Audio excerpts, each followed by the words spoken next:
Hey, what's up guys, welcome back to the channel, and today we continue talking about more conspiracies. So let's just go ahead and get right into it. Today guys, we're going to be talking about some very weird conspiracies.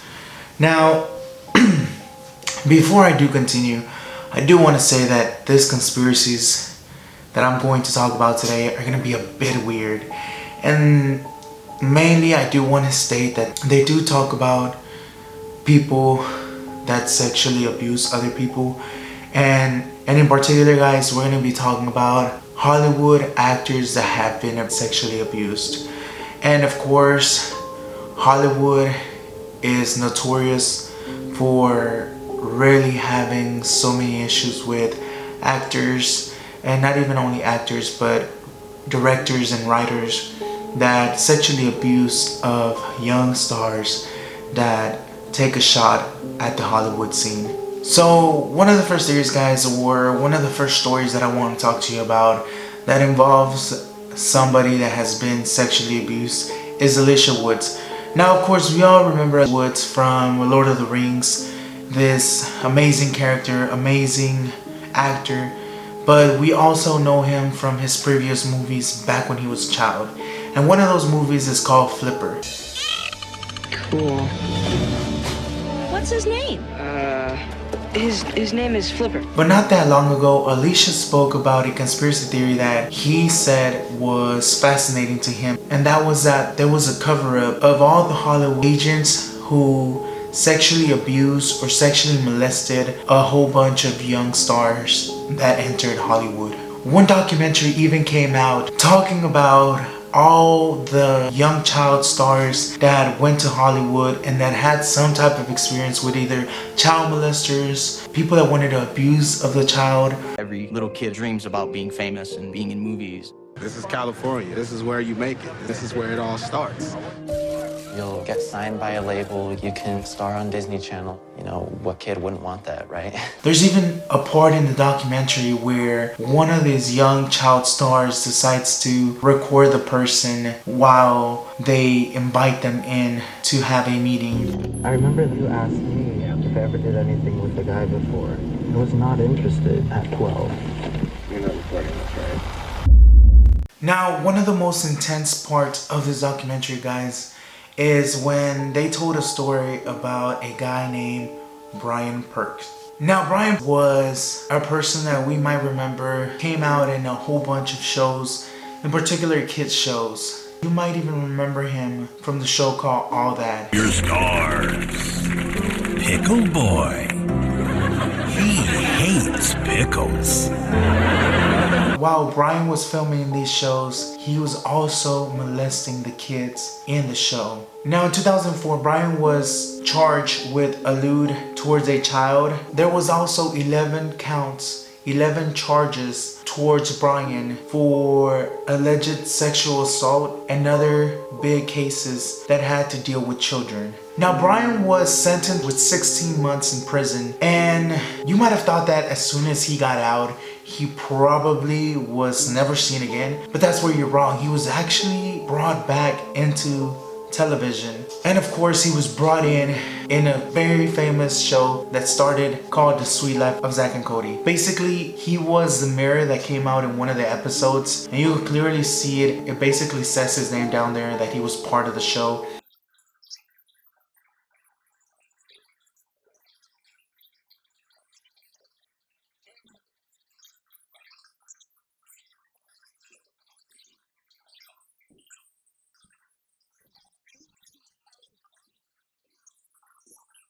What I think it's the most disturbing part for me is that he was a guy in the mirror. All the things that he said towards some of the cast members, to me they were just horrible. Now of course after this, Brian did come out in several other shows. For me, it's horrible how, and I don't even know, I can't even think about it, how someone like that has had 11 counts of charges for alleged sexual assault on childs or minors could still be in TV working with these kids. Now I'm sure that y'all seen the movie Jeepers Creepers before. There's I think about 3 movies made of that, with the last one not working out so well for the director. and the writer. And back in the days when I used to see it, I remember seeing the very first one. And it's basically the sort of scarecrow that they have in the fields. And apparently, after so many years, it comes back to life trying to kill people so he can feed on and then just basically lay back to rest. When I saw this movie, I totally freaked out on it, and I decided I was never gonna watch him again. I think until about maybe 5 years ago is when I actually watched the rest of the two movies. And this was basically a movie directed and written by a child abuser. That's right, his name Victor Salva. This guy, like I said, he directed this movie, but he also directed several other movies, such as Clown House. And this movie that he directed had a main character named Nathan Forster Winters. This kid apparently was one of his victims, guys. And that is because when he was directing the movie Clown House, he made Nathan stay over after the cuts of the movie to rehearse. And when he would do this, he would basically leave the cameras on, guys. And what he would do would be very disturbing. He would abuse the kid while the cameras were still rolling. I don't even know what to say about this, honestly. I think that is something horrifying, something that really does creep me out, because this is just something that leaves me breathless. It's something that if it was done to me, or if it was done to somebody I knew, I'd beat the crap. I'd beat the living crap out of them. I mean, I don't even know. I'd probably be the one in jail. And I mean, this guy would have gotten away with it. Nathan did speak about it afterwards. He did go to his parents, and when his parents found out, they went straight to the police, and the police ended up raiding his house, finding so much child pornography in Victor's house that he ended up serving 12 years in prison as well. Now, once again, yes, Disney Channel or Disney, Walt Disney came out and gave him another shot. Now, Victor ended up in a movie. The movie was called Powder. When's the last time you were in school? I've never been to school. I read about it though. Now, like I said, guys, I seriously don't know what's wrong with Walt Disney. But once again, Walt Disney decided to come to his save and hire him again for a child's movie, guys. Some people aren't lucky as Nathan. Of course, Nathan pretty much got out of it, luckily. And these were some of the words that Nathan said after he found out that Victor ended up in another movie. Now, like I was saying, Nathan is pretty much lucky to be alive. Not every actor that ends up with being sexually assaulted can tell a story. And that's what I really think happened to one of the best actors that probably started back in his age. He even came out in the movie It. Y'all might probably remember him. His name was Jonathan Brandis. Now, Jonathan Brandis went on to do so many movies, basically was a sensation growing up, and he was doing amazing. But at the age of 27, guys, the depression really hit him, and the reason why he got into a lot of depression was because Jonathan ended his career after a certain movie just started skyrocketing down. So a lot of his friends, close relatives think that the reason why Jonathan ended up dying was because of his depression, that he never was able to, you know, be up there again in the top spots like he used to. Now, of course, Jonathan's death really wasn't confirmed as to the reason of his death being sexually abused. I mean, I probably think so, and that's because of all the pictures and all the way they made him take pictures in, such as this one's. Now, this next thing that I want to talk to you about, guys, doesn't involve nothing with sexual abusers, but it does involve the media, guys. Now, I'm sure a lot of y'all guys still have in the back of your mind Hurricane Harvey. Honestly, guys, when Harvey happened, all of the media was on it. Every single channel you would turn on, they would be talking about Harvey, and they would be posting videos, posting pictures, and CNN, being one of the biggest ones, would go out there and try to get as many stories as they could. They really went in a little bit too deep, and they ended up getting bit in the butt. And that is because some people even think that CNN ended up lying about a lot of the stories they decided to post. And one of them, guys, is something similar to this video. Yeah, that's a lot of shit. But y'all sitting here, y'all trying to interview people during their worst times. Like, that's not the smartest thing to do. Like, people are really breaking down, and y'all sitting here with cameras and microphones trying to ask us what the fuck is wrong with us.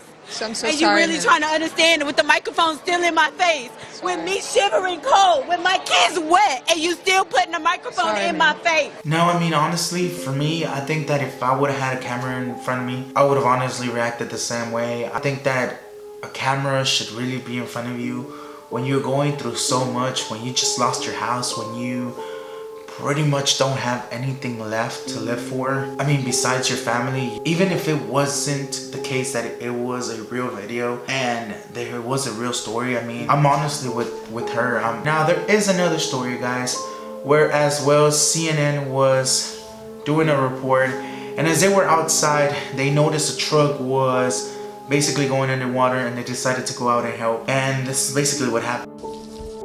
Look at this. Get out, dude. You got a power cord?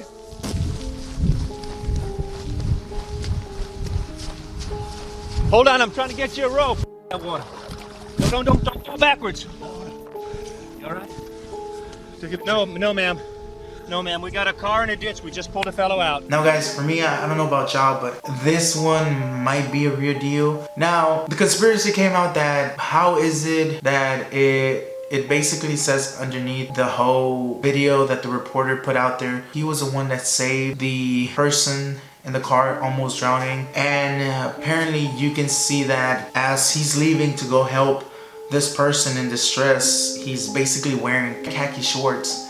And whenever he is basically taking him out of the water, you notice that he is actually wearing black pants. Now, CNN went ahead and talked about what actually happened in the video. And apparently, as you can see in the picture, the producer and the reporter were both wearing this red jacket. Apparently, the reporter was the one wearing the khaki pants, and the producer was the one wearing black pants. So apparently they both helped, but in the eye of the news, the reporter was the one to save the guy. Like I said, I mean, honestly, to me, I don't think this one was a fake story.